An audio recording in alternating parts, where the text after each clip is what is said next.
El Señor nos sea bendiciendo grandemente, como ya lo ha hecho hasta este momento. Ahora el Señor nos permita conversar un momento de la palabra del Señor. Amén. Refrescados en lo que es la presencia del Señor y también en lo que es la palabra del Señor.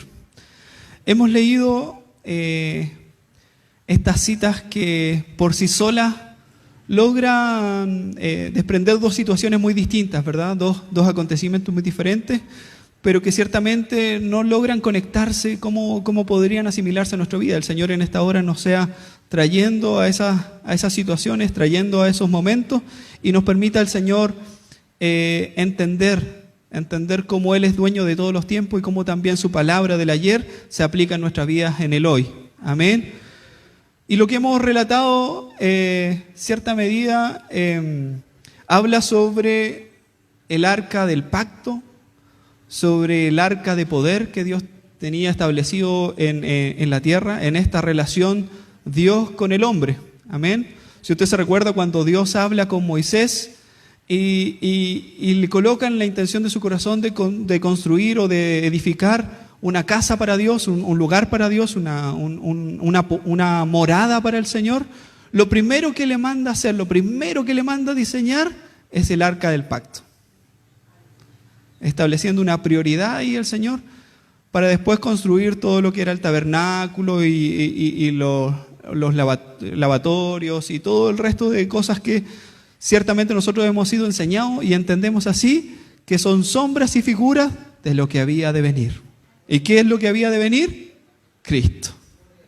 Amén. Sombras y figuras de Cristo. ¿Y cómo esta arca del pacto es sombra y figura de Cristo? Amén. Miremos un poco en qué época se está remontando esto. Dice la palabra del Señor que en los tiempos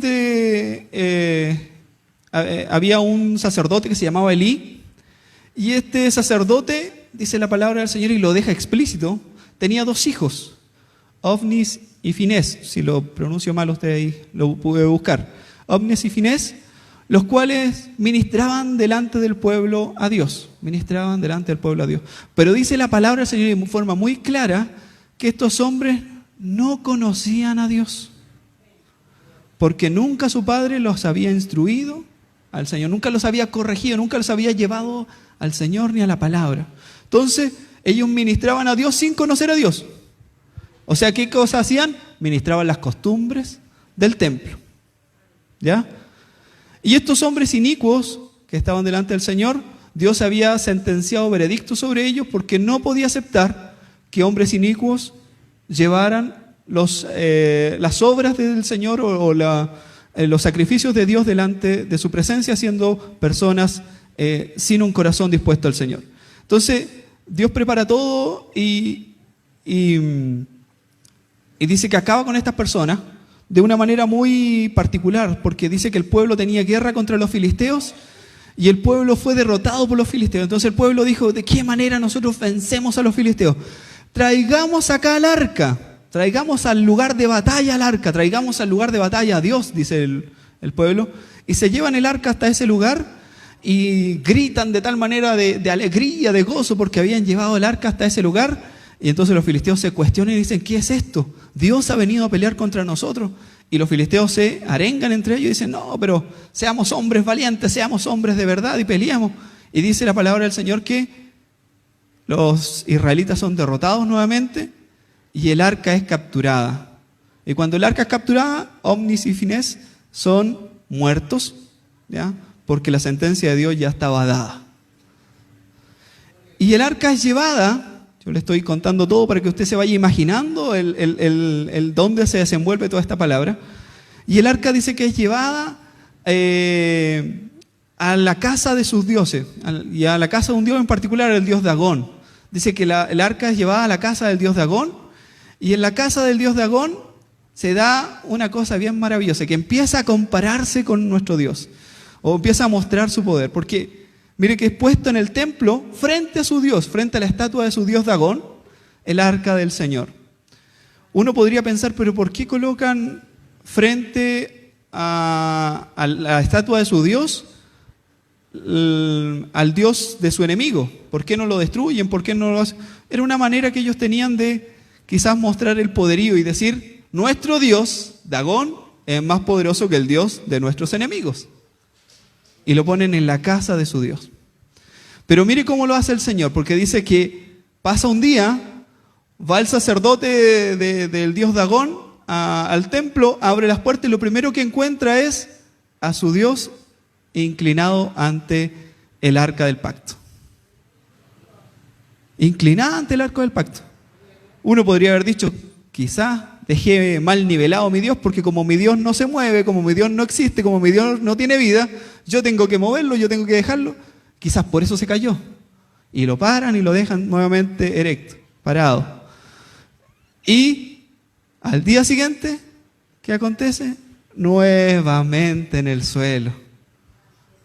Y mire qué raro, porque es tanto la gracia y el poder que dice que la cabeza y los brazos son cortados. Amén, de esta estatua, de este Dios Dagón. Y ellos se admiran y dicen, oh, tenemos que sacar de aquí el arca de Dios, porque sabemos que Dios es poderoso. ¿Y por qué llegamos a esa situación donde Israel es derrotada, pero sin embargo Dios es poderoso? Mire usted, Israel es derrotado, es capturado el arca del pacto, pero sin embargo el arca del pacto le está mostrando a la gente, a los filisteos, que él sigue siendo poderoso. ¿Por qué? Porque el Señor permitió aquello. Amén. Permitió que cayeran bajo la mano de los filisteos, simplemente para mostrar que Él es el que tiene todo en poder, todo en voluntad, todo está en control del Señor. Amén. Y así los filisteos dijeron, no, nosotros tenemos que deshacernos de este Dios, tenemos que sacarlo. Mire, tenemos que sacar a este Dios de acá. Uno podría decir, wow, qué reacción la que tienen ellos, porque en vez de reconocer que ahí frente a ellos tienen al Dios único y poderoso, lo que ellos están haciendo es sacarlo de sus vidas. No les importa seguir con su estatua. No les interesa seguir con su estatua. Ellos no les interesa que ahí estaba el Dios vivo. Ellos quieren seguir con su estatua, quieren seguir con sus costumbres, quieren seguir con sus figuras. Y no reconocieron. Uno podría decir que particular, que raro. Si yo veo que el Dios de ellos es poderoso, yo lo que hago es inclinar mi corazón y decir, yo realmente a Él debo servir, porque mi Dios es una estatua que se cae, es una estatua que se rompe, es una estatua que se inclina. Amén. Y esto es particular, pero fíjese que en el ser humano es bien común. Si nosotros recordamos en la palabra del Señor cuando Dios dice que va a la tierra de los Gadarenos, ¿qué hace Dios cuando ve a un hombre endemoniado, poseído, lleno de demonios, de legiones de demonios? Dice que Dios lo liberta. Y esos espíritus se van sobre un hato de cerdo, y este hato de cerdo se lanza al mar y muere. ¿Se acuerda usted? Yo imagino que usted lo ha leído. Mire, es la misma situación, porque ellos, viendo la obra de un Dios poderoso, no le reconocen como a Dios, sino que prefieren seguir en sus negocios, en sus costumbres, en su mundo. Por eso no ha de extrañarnos a nosotros que cuando vamos a mostrar un Dios poderoso al mundo, el mundo se ve espantado y prefieren seguir con sus costumbres, con sus usos y con sus dioses. Aunque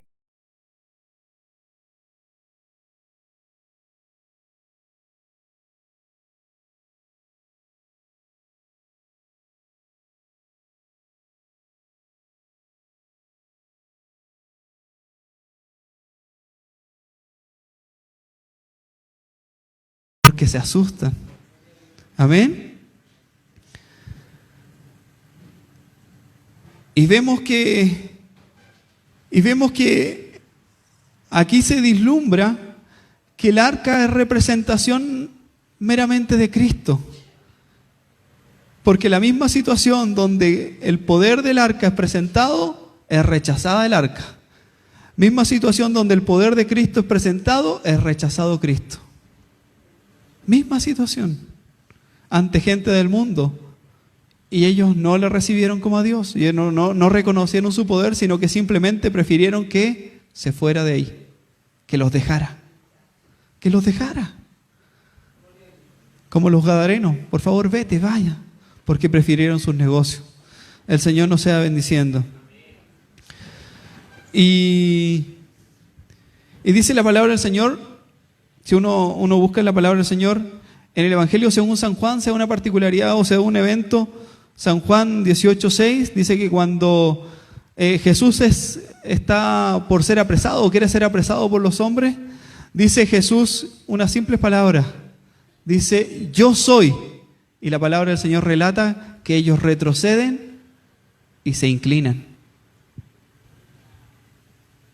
Y caen en tierra y se inclinan.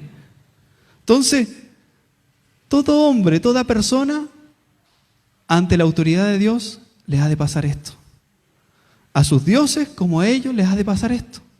Va a llegar el tiempo donde la voz del Señor, el poder de Cristo, va a alumbrar sus vidas y ellos van a tener que caer en tierra. Usted lo puede ver en Juan 18:6, dice, cuando Jesús dice, yo soy, ellos caen en tierra, así como fue la estatua del dios Dagón. Amén. Entonces, luego de esta situación, dice que los filisteos se empiezan a enviar el arca y la empiezan a mover entre las ciudades, y llega una situación donde la llevan a otra ciudad, y en esta ciudad, ¿qué acontece? Que la mano de Jehová se va contra ellos, y dice que a todas las personas les empiezan a salir, tanto grandes como pequeños, les empiezan a salir tumores por todo el cuerpo, tumores, y la enfermedad y la muerte viene sobre ellos. Entonces se llenaron de miedo y empiezan a preguntar y a decir, ¿qué haremos ahora con el arca del pacto? ¿Qué haremos ahora con este Dios? Y dice que le preguntan a los ancianos de su tierra, y los ancianos le dicen, envíenla de vuelta a Israel. Envíenla de vuelta a Israel. ¿Y cómo lo haremos? Pero no la envíen con las manos vacías, le dicen los ancianos. Envíenla con presentes de expiación. Entonces le dice, ustedes son 5 príncipes. Entonces, en función de estos 5 príncipes, envíen presentes. Envíen el arca en una carreta con unas vacas recién paridas, y las envían de vuelta hacia Israel. Y miren la particularidad, porque envían además unos presentes de unos ratones de oro y unas como úrcelas o como tumores de oro también, para expiación de su falta y sus iniquidades. Dice la palabra del Señor que colocan estos presentes, colocan el arca y colocan una cajita con estos presentes, y enyugan 2 vacas que nunca habían sido enyugadas, y las apartan de sus terneros, y dicen, si ellas se van en dirección a Israel, es porque era la mano de Dios. Si ellas toman otra dirección, es porque era casualidad o porque era azarístico esto. Entonces, ¿qué es lo que hacen ellos? Hacen lo que le dicen sus ancianos, colocan el arca y colocan estos presentes. ¿Y qué hacen las vacas? Dice la palabra del Señor que se van derechito en dirección a Israel. No se doblan ni a diestra ni a siniestra, ni a derecha ni a izquierda. Recto, recto, recto caminan hacia el Señor. Mire, considere usted, yo soy del campo, yo viví en el campo. No tenía vacas, pero sí vi muchas vacas paridas. Y era imposible apartar al ternero de la vaca, porque en realidad usted le quitaba a su ternerito y la vaca se desesperaba por instinto natural, iba a estar donde está su ternero. Pero dice la palabra del Señor que ellos le quitaron al ternero y las vacas siguieron. Contra naturaleza, ellas siguieron, porque tenían una labor que cumplir. ¿Sí? Mire, todo mostrando el poder y la autoridad de Dios. Y esta gente lo único que quería era sacar a ese Dios poderoso de su tierra, sacar a este Dios poderoso de sus vidas. Y es tanto así que llegamos a este poblado que se llama Betseme, Y en esta tierra de Bet-Seme es donde se da el primer desenlace, es donde hemos leído los primeros versículos. Dice que toman a estos animales, los sacrifican con la leña de las carretas, arman un sacrificio y hacen ofrenda a Jehová.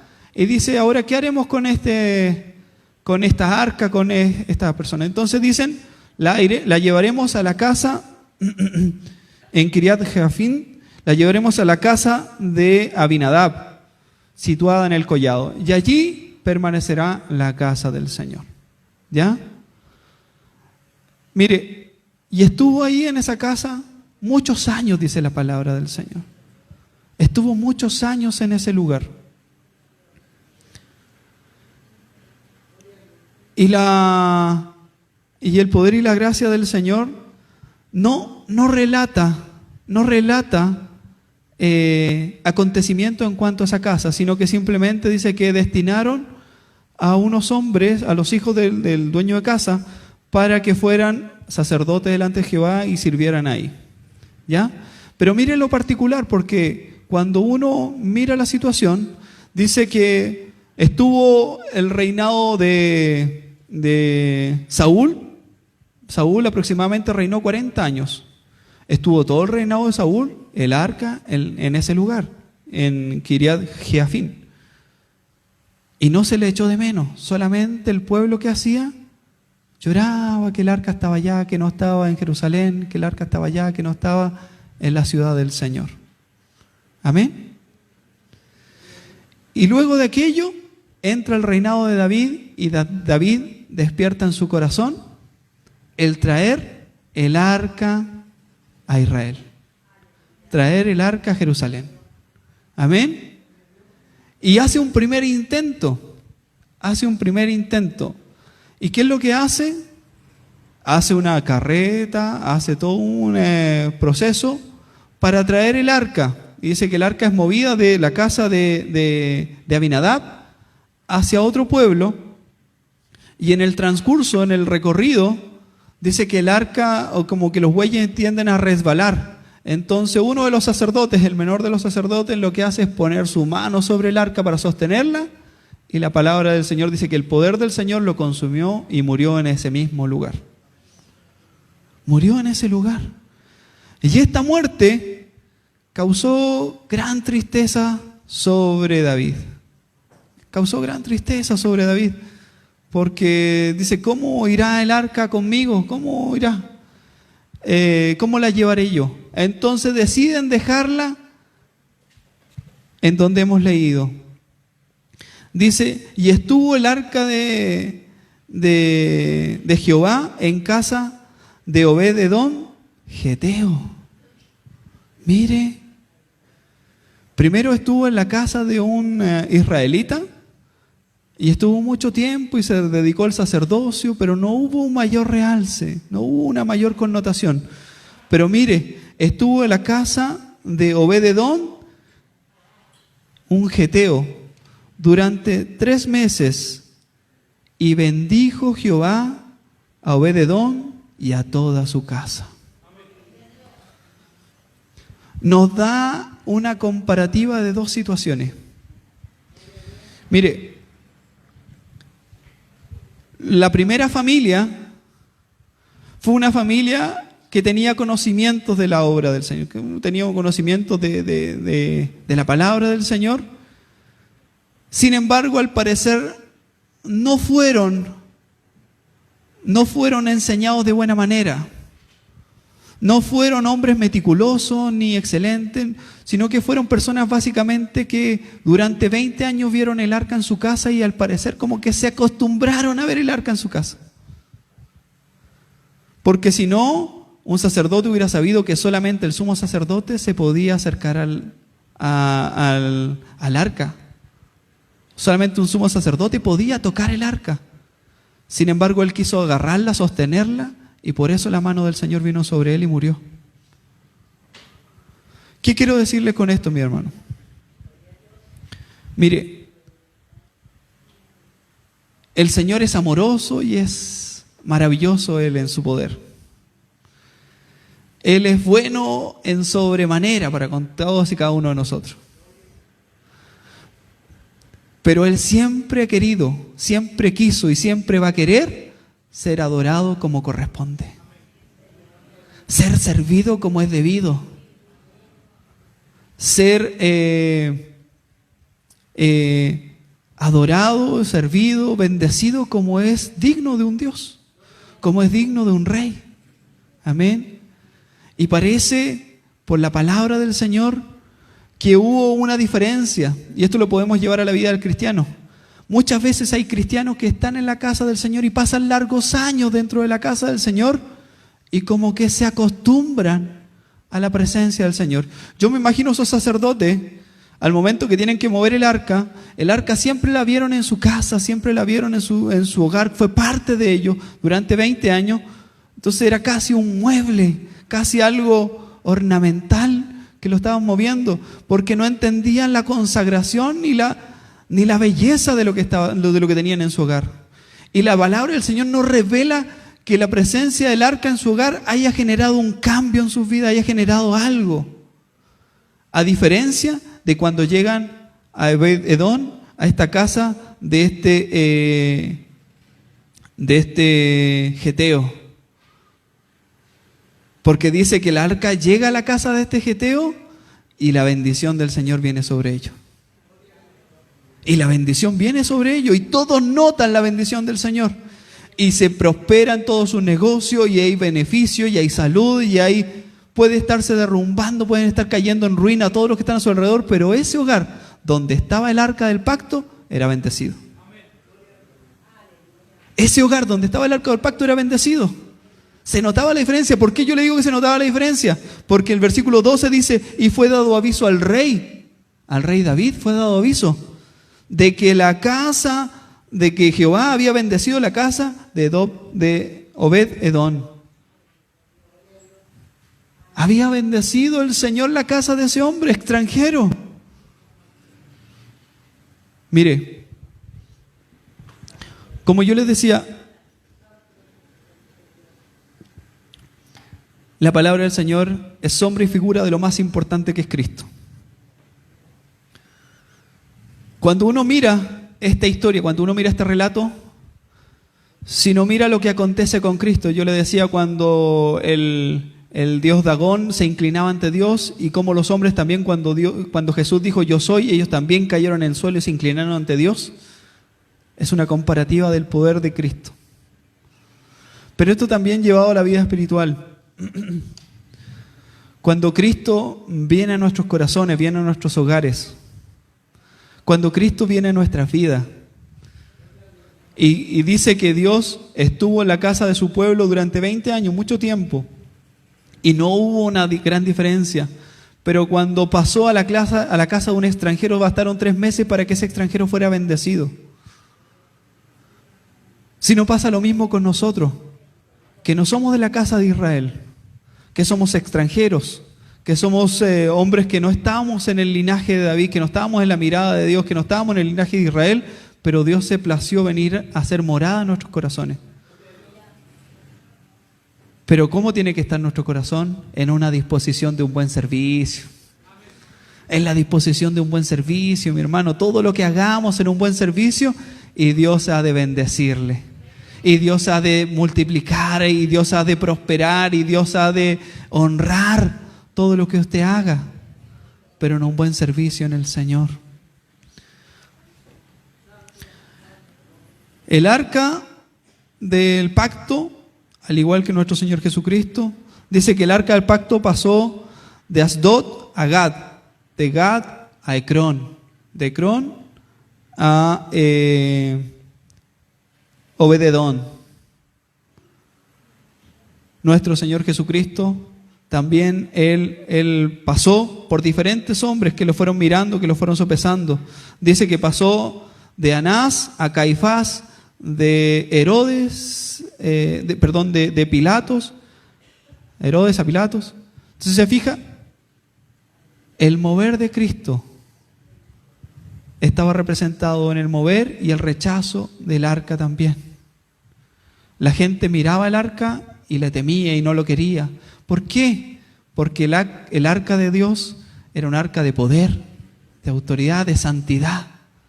¿Y Cristo no viene a representar lo mismo a los ojos del mundo?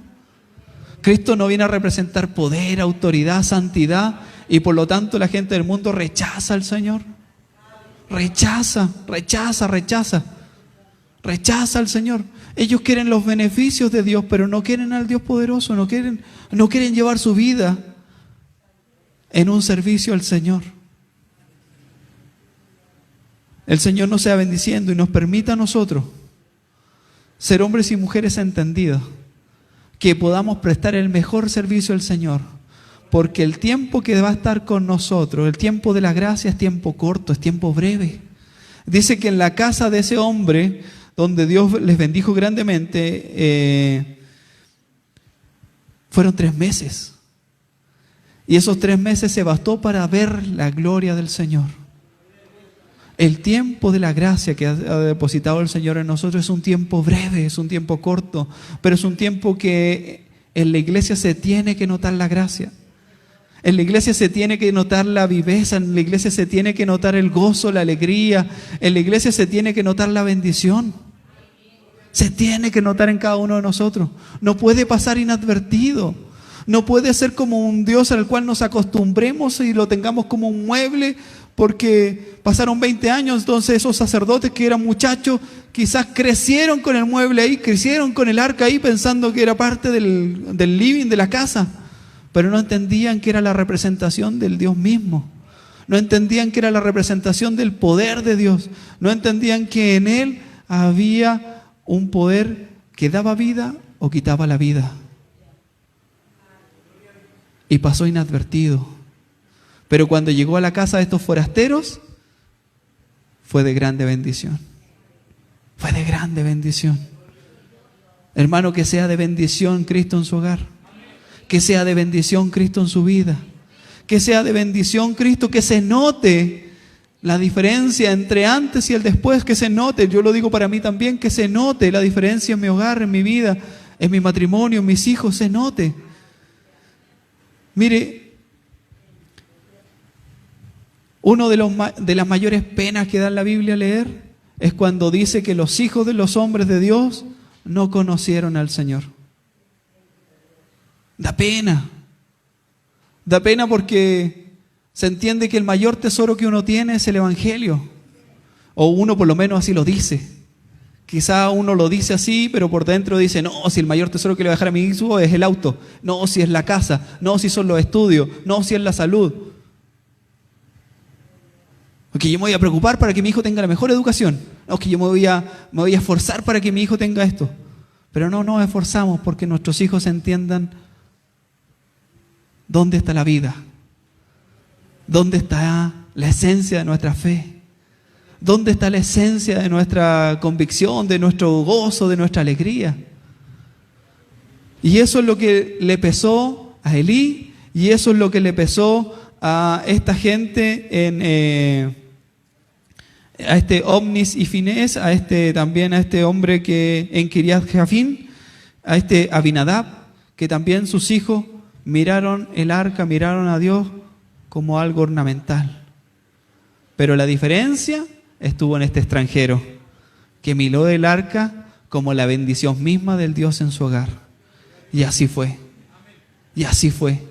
Y así fue. Y así fue, mi hermano. Lo que usted tiene en sus manos es la bendición misma del Dios para su vida, para su hogar, para sus hijos, para su familia. No lo mire como algo ornamental, no lo mire como algo a lo que podemos acudir de repente y ya a la justa medida. Mírelo como la esencia de su vida, como lo más vital que usted tiene.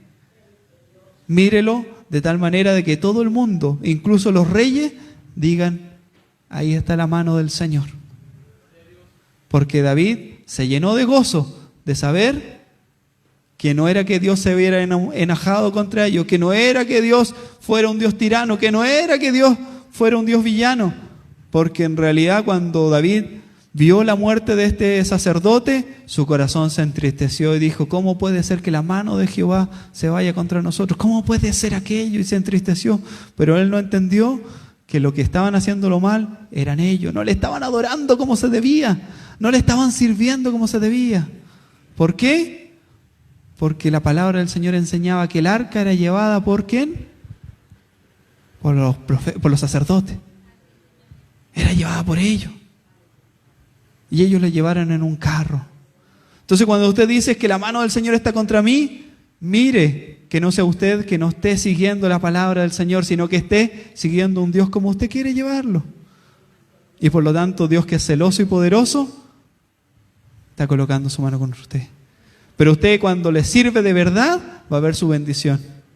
Va a ver su provisión, va a ver su sustento, va a ver su socorro, va a ver cómo Dios le bendice, así como bendijo este hombre. Y dice, y fue dado aviso al rey David diciendo, Jehová ha bendecido la casa de Obed-edom y todo lo que tiene a causa del arca. Jehová ha bendecido todo lo que usted tiene, mi hermano, a causa de que usted le sirve al Señor como corresponde, respetándole, obedeciéndole como un Dios poderoso y no como un Dios de costumbres. ¿Sí? Enseñemos, practiquemos y vivamos a este Dios poderoso como corresponde, como es digno, como Él es Señor y soberano en nuestras vidas. Mire, y con esto ya voy terminando, uno de los mayores problemas del Evangelio es que ciertamente los hombres antiguamente lucharon y combatieron por traer el Evangelio a la tierra, a esta tierra, Chile, a esta región, a este lugar. Lo pasaron mal por traer el Evangelio. Uno escucha las historias de hombres como los pastores, que aquí el pastor Rafael, como mi obispo Carlos San Martín, hombres que la lucharon por llevar el Evangelio a diferentes lugares. Amén. Pero hoy día nosotros, ¿qué nos cuesta? Hoy día muchas veces se vuelve cómodo el Evangelio, se vuelve fácil, se vuelve liviano y caemos en una rutina. Pero si es tan cómodo ir al Evangelio, hoy día no voy, si hoy día no lo siento, hoy día ¿para qué voy a ir? ¿Para qué voy a ir hoy día? O llego más tarde a ver qué hora es. No, si es hora de la escuela dominical, pero no importa, llego a la hora de oncecita, o llego después de la oncecita, llego cuando llegue el servicio, o llego cuando ya haya pasado la primera alabanza. Y empezamos en una frialdad porque, total, vivimos bien, estamos bien, hemos sido bendecidos, nada nos ha faltado, pero no sabemos que aquel Dios que pretendemos servir no le estamos sirviendo. No le estamos sirviendo. Amén. Sino que estamos sirviendo a un Dios que nosotros no estamos moldeando. A un Dios que es permisivo, a un Dios que es casual, a un Dios que siempre me tiene buena, que siempre está con el like, así como el dedito para arriba para mí. Nunca me pone el dedito para abajo, siempre el dedito para arriba para mí, todo lo que yo haga. ¿Y ese es el Dios? ¿Ese es el Dios al cual servimos? ¿No es un Dios al cual debiéramos correr? ¿No es un Dios al cual se debiera notar? ¿No es un Dios al cual nosotros debiéramos servirle con alegría, con gozo, con regocijo, adorarle al Señor, bendecir su nombre, exaltarle porque Él vive, porque Él es reina, porque Él es Señor? Más allá si falta pan o no falta pan en mi mesa.